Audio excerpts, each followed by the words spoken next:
આપનું સ્વાગત છે। જોઈએ હવે મહત્વના સમાચાર।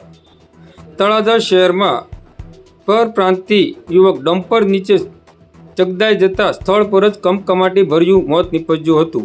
આજરોજ તારીખ 5/6/2025ના સાંજના 4 કલાકે જાણવા મળતી માહિતી અનુસાર વાત કરીએ તો તળાજામાં આવેલ આશાપુરા હોટલ નજીક એક પરપ્રાંતીય યુવક ડમ્પર નીચે સૂતો હતો અને ડમ્પરના ડ્રાઈવરને ખબર ના હોય અને ગાડી ચાલુ કરી રિવર્સમાં લેવા જતાં ગાડી નીચે સૂતેલા પરપ્રાંતીય યુવક અનિલ નામના યુવાનનું ઘટના સ્થળે જ મોત નીપજ્યું હતું। બનાવને લઈને લોકોના ટોળા ઘટના સ્થળે એકઠા થયા હતા અને હાલ તળાજા પોલીસ દ્વારા સ્થળ પર પહોંચીને આગળની કાર્યવાહી હાથ ધરવામાં આવી હતી। આ પરપ્રાંતીય યુવકનું નામ અનિલભાઈ હોવાનું સ્થળ પરથી જાણવા મળ્યું હતું। અકસ્માતમાં મૃત્યુ પામેલ યુવાનનું નામ અનિલભાઈ રામકિશન હોવાનું સ્થળ પરથી જાણવા મળ્યું હતું, જે ગુમનંદ તંતપુર આગ્રા ઉત્તર પ્રદેશનો રહેવાસી હોવાનું જાણવા મળ્યું હતું।